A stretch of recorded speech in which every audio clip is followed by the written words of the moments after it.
Hi, I'm Haley. I'll be your host for the new season of Small Business Big Lessons, where we'll be doing a deep dive into the issues that affect all small businesses. Covering topics from cultivating a community around your business and intentionally staying small to turning down big money and taking a stand, we speak to a group of incredible small business owners to learn the big lessons from their journeys so far. Join me for Season 2 of Small Business Big Lessons, available now wherever you get your podcasts. A smart contract is a computer program or a transaction protocol which is intended to automatically execute, control, or document legally relevant events and actions according to the terms of a contract or an agreement. The objectives of smart contracts are the reduction of need in trusted intermediaries, arbitrators, and enforcement costs, fraud losses, as well as reduction of malicious and accidental exemptions. And I have clearly read that from Wikipedia. But to make things very simple, essentially, when both of you go into a smart contract, that means we have a mutual agreement on something. If let's say you do A, I will give you B. That is the general idea. So if both of you go into a smart contract, there is no way that this thing can be falsified. If you do A, I will definitely give you B. And that is why there is no need for intermediary to cross-check this whole thing. And fundamentally, the beauty of smart contract is it can change the way we operate finance, the way we transact insurance, the way many of these things in our modern world. Because if you have not realized, many of our sectors are really acting as the intermediary, from your auditors to your bankers to your brokers. A lot of people are standing in the middle of transactions to make things happen so that everybody abide by the arrangement. But with smart contracts, all these people essentially can pangkang and take a break. So how then can we make money from smart contracts, right? I mean, it's been around for a while, but it's taken center stage, and that's what we're going to talk about it. Ethereum is one of the first guys that allows for smart contracts to be executed on their public blockchain. So interested to find out how you can potentially make money from this? Welcome home. Welcome to another Chills with TFC session. In this series, we hope to bring on interesting, relevant people to help us learn better from various perspectives. Life is not always about learning from people that you already agree with. Perspectives shape around the thinker. So in our pursuit of the life we love while managing our finances well, our guest for today is representing a highly innovative company that was born out of NUS, National University of Singapore. They somehow managed to find a way to increase their transaction numbers compared to Bitcoin and Ethereum. The reality is Ether 1.0 can only process about 15 to 30 transactions per second. These guys can do 2,800 transactions per second, while Visa and Masters are processing more than 5,000 transactions per second. So what does that mean from a technological standpoint? They are really creating a breakthrough to encompass and cover all these processes and transactions that we need to keep our modern life going. So with all that innovation going on, how then can we retail investors profit from this? How should we embrace the technology of smart contracts? So let's welcome Mr. Colin Miles, Chief Commercial Advisor of Ziliqa. How did you got attracted to this space? What got you there? Yeah, the interest was I'd seen people try and create money for so many different times and places and sites and create their own currencies, online currencies, and none of them had really worked. Even there was eGold, right, in the early days. David Chaum and all those guys were cryptographically creating e-money and trying to crack that nut. And no one had actually cracked that nut, trying to put the ultimate digital currency together. And this particular one was getting a lot of traction in my peer group. And so people were saying, hey, there's this thing called Bitcoin and you can use it to buy coffee here and there. And it's just... Who uses it to buy coffee? Electronic money. Because in 2013, it was $300 for one, right? And it was divisible by 100 million Satoshis. So you could break it down and just pay a small amount of fiat currency for anyone who had the technology. And a friend of mine had built that point-of-sale technology. A couple of years later, I was quite heavily involved in the startup community. So, yeah, it was good to see it in action in real life in Zilliqa, and that was our mobile ghetto. So we were always hanging around there, watching startups create interesting projects. And that was my first introduction to Bitcoin, blockchain, and actually crypto anarchists, people who really felt that they were going to disrupt the entire industry and disrupt every part of what humans do and how they exchange value, right? So this is a fundamental change in human behavior when you can just literally zap each other currency. Cool stuff. And then how did you end up in Zilliqa? Yeah, so I had a slight trip out to the UK for a while and tried to set something up there. Brexit happened, wasn't really a great environment, to be fair. But during that time, I studied a couple of online courses, which I highly recommend everyone does. 6-week courses, 8-week courses in blockchain and cryptocurrencies. One was from Said Business School, University of Oxford, and then University Berkeley was the other one that I did, which was slightly more technical, which I thought was, challenging, but you had to kind of get into it. So if you want to be here, you got to know what's going on. Yeah, I thought, I'd seen a lot of people putting blockchain on their LinkedIn profiles and having certificates from universities which taught it, as usual, gave me that sense of validation. And it's clear that if you want a career in blockchain, then at least you've got the credentials to back it up. So that was why I did it. A friend of mine was setting up a company here, so he said to come back and invest in that company, which I did. So that's focusing on decentralized identification, DID, self-sovereign identity, SSI. We do have a lot of jargon in this business. And I joined in, did a year of sweat equity as a director, and it's quite exciting to see that company grow. And then someone asked if I fancied joining a company as a marketing guy for Zilliqa, a company that I'd seen at launch in Singapore 2018. I was very impressed with the scale of transactions that they could process, obviously 2,800 plus from the testnet. So I felt that this was an opportunity to put into the retail domain, the real life domain, blockchain that could actually process thousands of transactions, enough to at least support, economy like Singapore, where previously you have Visa and MasterCard doing point of sale transactions or nets, and now the blockchain could finally be brought into the real life payment structures that we currently have, because there was no limitation really on the processing speeds, which Ethereum had and Bitcoin had. So Zilliqa solved that problem. Nice. Could you just kind of help us understand why is the scale of transactions so important? Yeah, so simultaneous transaction processing, I've come through so many iterations of this. When you have multiple transactions taking place at the same time in a similar network, then it can cause congestion. And so the design of the Bitcoin blockchain, the design of the Ethereum blockchain, is kind of singular, and everything gets processed in one train, as it were. So everything backs up and backs up and backs up, and the most famous example being CryptoKitties at the time, when the whole of Ethereum went crashing down and people couldn't trade their CryptoKitties, and even worse, the cost of the transactions went up proportionally. So that showed two major flaws in Ethereum at the time. Obviously they're addressing that now, but Ethereum was struggling. So the guys at NUS were working on a project to create an academic solution called sharding, where they looked at ways to divide up transactions and create a network that could process simultaneously a lot of transactions, enough to cope with any demand. And so that was the basic theory, and that's something which is really important when you have a sudden spike of transactions. And so we can deal with a huge amount of transactions simultaneously. It's fundamental. Transactions per second is fundamental to real-world enablement of blockchain. Nice. So are you trying to tell me that you guys cracked the code that Ether couldn't crack? Well, it's we don't want to claim too much of the people called a lot of the early alternate networks Ethereum killers, right? But it's not really like that. It's more of a generational change. So you have one blockchain which does 6 transactions per second or so, like Bitcoin, then another one which does 15 per second, like Ethereum 1. Then you get other guys coming up with solutions like Zilliqa that can do 2,800 plus.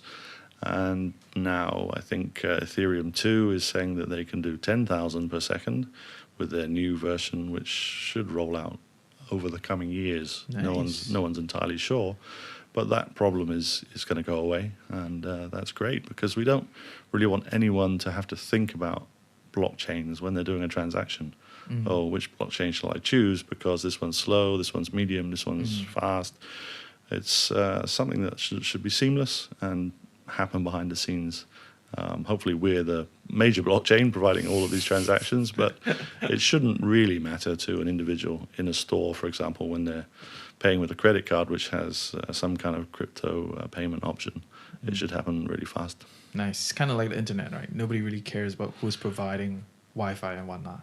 Yeah, Right. I mean the guys at the vendors care, because they're trying to Of get course, your, they're trying get to your make money, $20 right? a month, but yeah, the end user, It's a commodity at some point in time. completely, and the whole original thinking behind ARPANET and the internet was packets which you couldn't really stop. So even in a nuclear war meltdown, the defense of the US could be supported through all these nodes all around the world that would send the internet packets without being tracked, traced, or blocked. Yeah, Obviously, times have changed, but Exactly. there's a bit more control. There are more innovations there. But there's other ways to decentralize. So yeah, it's an ongoing innovation. Yeah. So then, why should I consider using like a blockchain transaction platform compared to a traditional transaction platform? Yeah, it's a good question. I mean, I think people are quite pragmatic, and they say, well, if really a database solves your problem and does what you need it to do, then stick with using a database. The key part for blockchain transactions is their immutability and their verifiability, and the fact that they cannot really be corrupted or otherwise manipulated in the right conditions, such as blockchains like Zilliqa, which can't be hard forked, for example, or has a smart contract language which it's almost impossible to hack. So these things really, for items of value, for records which are critical, like certification, for example, it's really important to have blockchain type solutions to register in the database something which cannot be tampered with. Which is the whole like NFT kind of thing. NFT is this on steroids. So if you think originally, Singapore went with a program called Open Certs. So all of the universities signed up to provide certification for degrees and diplomas on the blockchain using the government standard. So at least all of the people with certs in Singapore could prove that they weren't fakes and so on, which is very useful. So now we've gone to health certs. So health certs will be like your immunity passport, right? So this is really important that, again, you can prove that you've had the vaccination, right? So the countries around the world are trying to find the best standard format, but all of it should be on the blockchain just to 100% prove that the individual is immunized so they can travel. And that is like the utility side of things. Yeah. Right. But as an investor, why do I care? Yeah. So the next phase, the exciting phase right now, is something like NFTs. So this ownership, this access to content, which is absolutely unique, can be 100% proven to be yours, and you are the one holding the private key. So you can trade that token on the marketplaces that are currently available, and generally people are looking to trade at a profit. So that's something which is a key focus, looking at the right content, whether it's CryptoPunks or hash masks or anything where you see a fit for yourself. You're interested in maybe the digital art logic or how other people are appreciating or trading this token. So it's become quite a powerful incentive for people to get involved in content, but also have a financial upside at some point. So is that kind of financial upside as simple as just buying and selling at a higher price, or what are the kind of ways where we can profit from this? Yeah, so if you look at DeFi exchanges, for example, there are ways of just having a cryptocurrency that you own and then staking it into a liquidity pool, for example, like on our ZilSwap platform. This enables you to get a percentage of the transactions that are made through that overall exchange, and so there is payments that are due to you for putting your tokens in there. So at that level, you can actually start to have residual income. Yeah. Okay, so what is staking? Staking is where you have tokens from a project, a particular project. It could be Zilliqa, or it could even be Ethereum. Now, of course, they're moving to proof of stake. You take those tokens, you lock them into a smart contract for a period of time. That offers support to the network as a utility primarily, but also provides a token pool which other people can use to lend and borrow and do other trading activities. Why does the network need your token? Well, it's interesting philosophy, but the commitment to the network from the community is really important. So everyone committing their tokens to lock that in to support the network is a major sign of loyalty, support, and also defends the network. Effectively, it enables us, in our case, to have numerous nodes and offer decentralization, further decentralization for the transaction processing. How does that work? Because that is very ideological. It But is. from a utility front, why do I need to give you my tokens?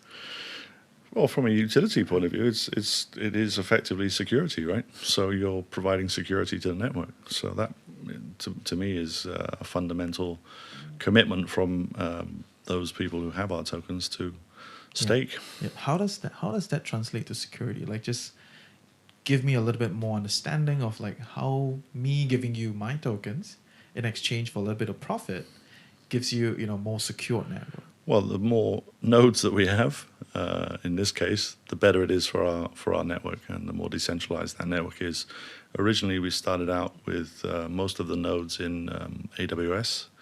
That was something which is most businesses go through. Most blockchains are using large cloud service providers, and eventually we can disseminate those nodes to other places and other cloud storage providers and other partners. So this is the theory of decentralization in practice. When more people participate in that, right? That's right. But then if everyone is on AWS, or if most people on AWS, Azure, Google, and they form the base cloud infrastructure, doesn't it centralize at some point? Yeah, so that's the argument. The original launch of most networks is relatively centralized from a server node point of view, but going forward, they eventually manage to decentralize over time using incentives such as staking. So I think we're at that point now where we're starting to see those models unfold quite successfully.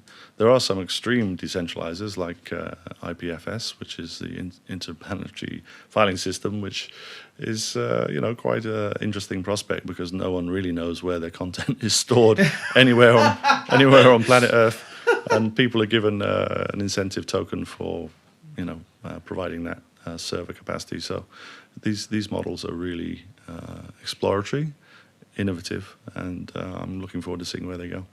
Okay, and where are you guys going? Based on what Zilliqa is building, what kind of innovation can possibly come out of it? Well, we're in so many areas. I mean, we have... just help me imagine this, right? It's like, Yeah, I think we section it out. So let's go section by section. Stable coins is an interesting concept. They are effectively national currencies which are put into a cryptocurrency type solution.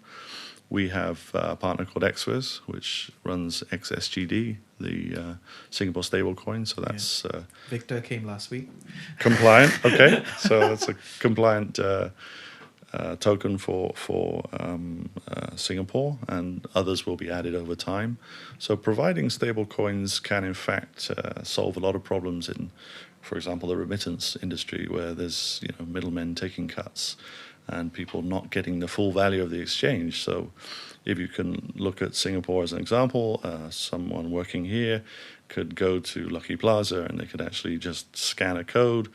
They could put their money in and they could get XSGD and then send it to Indonesia. The person on the other end would get XIDR, for example, and then, the middlemen are roughly taken out of the equation.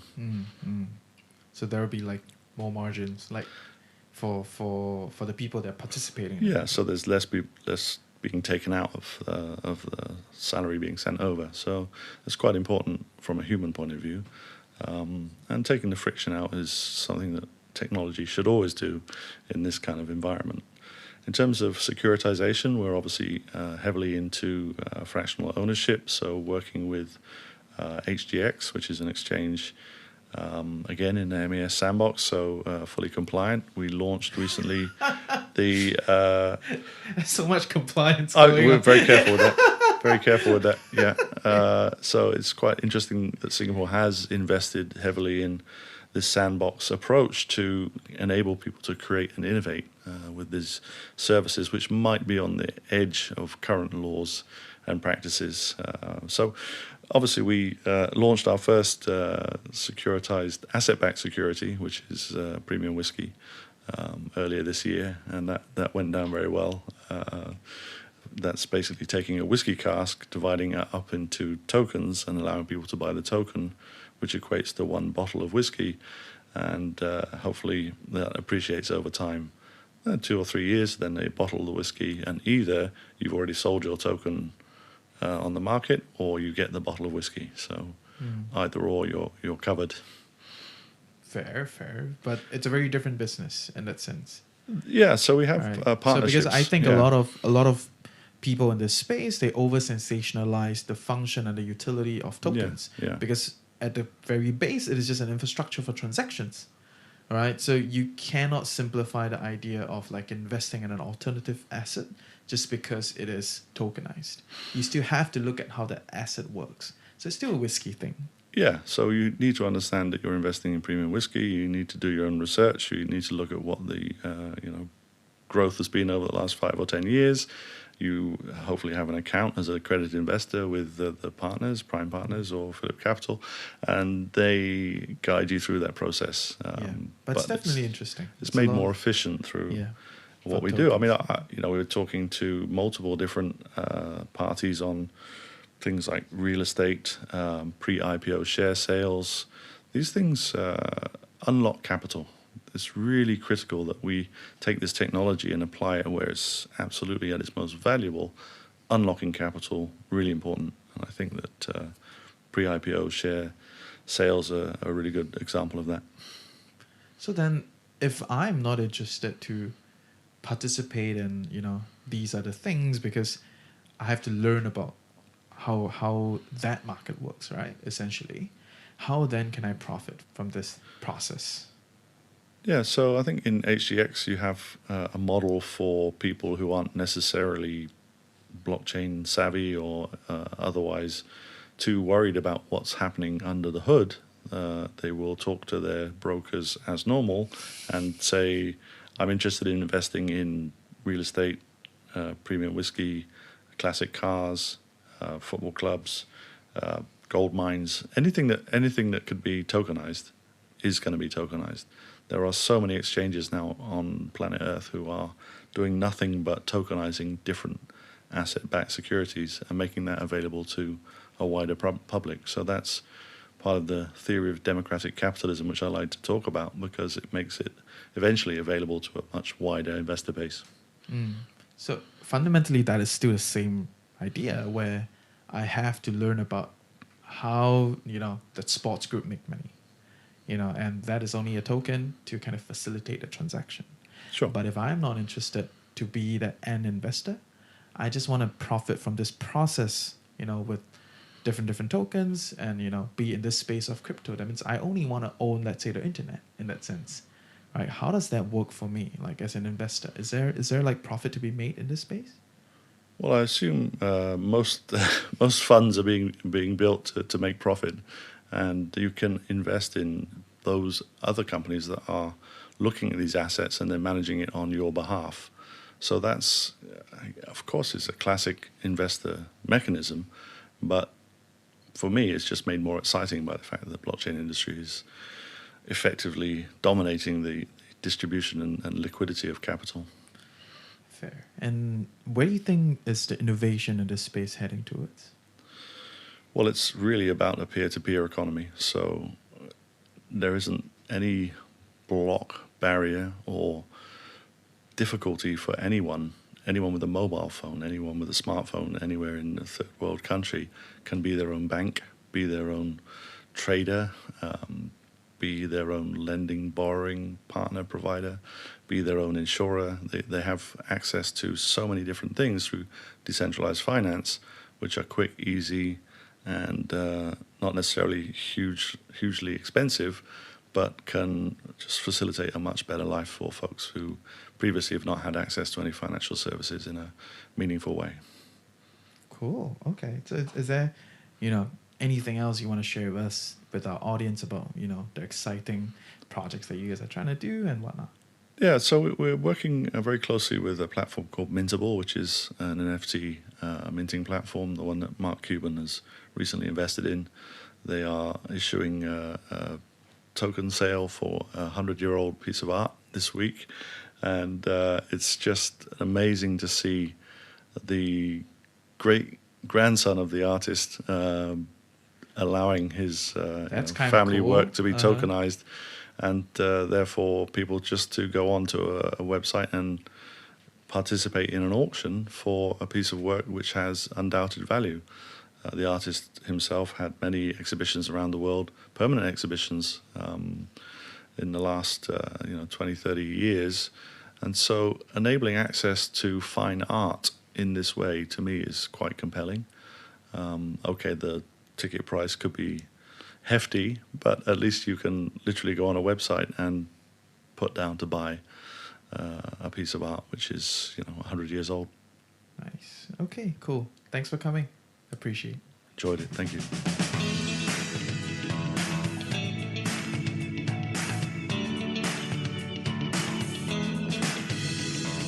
Hey, I hope you learned something useful today and truly appreciate that you took time off to better your life with the Financial Coconut. Knowledge is that much more powerful and interesting when shared, debated, and discussed. Join our community Telegram group, follow us on our socials, sign up for our weekly newsletter. Everything is in the description below.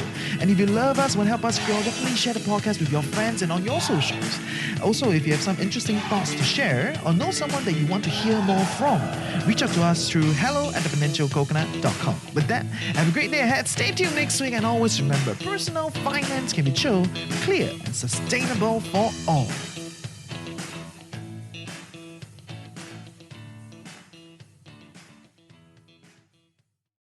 Okay, so I get that the interview today is a little bit technical, a bit like broad strokes, and I just want to take this time to just kind of add on a little bit on, based on what I understand and what I've learned so far, over this 1 month of talking to all these like people in the Bitcoin space or in the crypto space and the blockchain space, okay?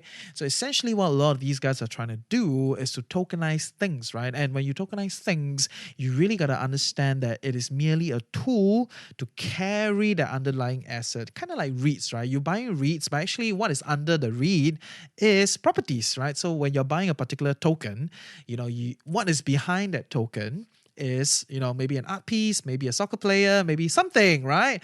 But what is important is to understand that although you need to understand the underlying asset before you can really make the decision of, okay, whether am I investing in this token or not, because there's an underlying thing that you need to, know what you're buying. The idea behind these kind of tokens, behind smart contracts, behind all these kind of blockchain, platforms, is that it is really empowering and allowing more of these things to exist, as it becomes cheaper and more accessible to more people. But it does not change the fundamental reality that you still need to learn how to, evaluate whiskey, how to evaluate sports team, how to evaluate arts. Those things don't change. So while a lot of like blockchain technology, Bitcoin, Ether, whatnot, they are really increasing access, you still need to learn the baseline. Okay, so that is what I have to share with you. And of course, there are things like mining, things like stacking, and all those kind of stuff, where you can essentially kind of lease your crypto assets to all these companies so that they can continue to operate in a quote unquote safer and broader, wider network, more reliable, and you get a little bit of percentage yield out of it. All right, so it is very big. You can check out this website called DeFi Defipulse, DEFIPULSE.com. Over there, they show you all the most interesting projects out there today, all these DeFi projects that, if you want to participate, you can go ahead, but this is not a recommendation. Please go and learn more stuff. And I hope this 1 month of content has given you a better understanding of what is going on in this crypto space. So yeah, meanwhile, take care. See ya. Hi, I'm Haley. I'll be your host for the new season of Small Business Big Lessons, where we'll be doing a deep dive into the issues that affect all small businesses. Covering topics from cultivating a community around your business and intentionally staying small to turning down big money and taking a stand, we speak to a group of incredible small business owners to learn the big lessons from their journeys so far. Join me for Season 2 of Small Business Big Lessons, available now wherever you get your podcasts.